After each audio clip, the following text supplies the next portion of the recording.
Sitting in the lawyer's office 3 weeks after my parents died, I found out they left their entire estate to my cousin Derek.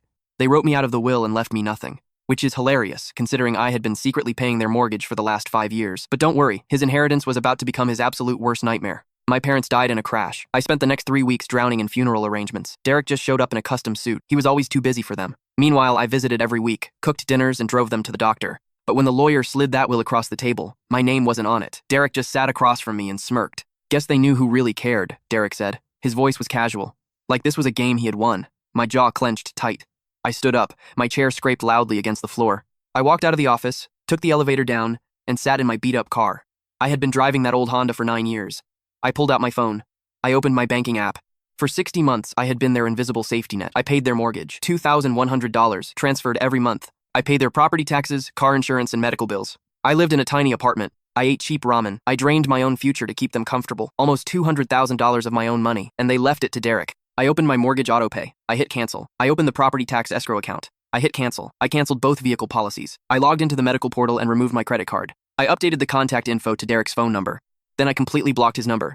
I went back to my life. 1 month later, the chaos started. Aunt Karen called me at work. She was practically hyperventilating. The bank was calling Derek. The mortgage had bounced. "You need to pay it," she shrieked. I took a slow sip of my coffee. "Why would I do that?" I asked. "Because it is your parents' house," she screamed. "Not my house," I replied. "Derek inherited the house, so Derek inherited the bills."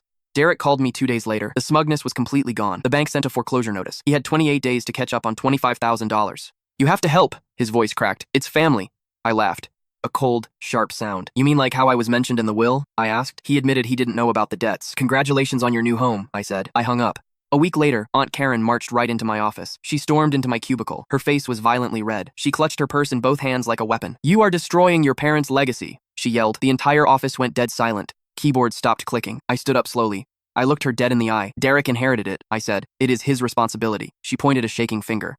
I stepped closer to her. "What is cruel is being erased from a will after keeping them afloat for half a decade," I said.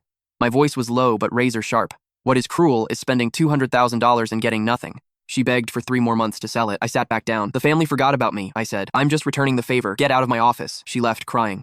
Karen tried to nuke me on Facebook that night. She accused me of destroying Derek's life out of spite. Relatives called me evil. I just watched the screen. My accountant logged on. He left a single comment. "Here is the full financial history for context." He attached a PDF ledger, 5 years of bank transfers, total paid, $195,300. The comment section instantly flipped. People were absolutely horrified. They realized Derek inherited a house I paid for. My accountant replied again. "Numbers do not lie." Karen deleted the post 20 minutes later.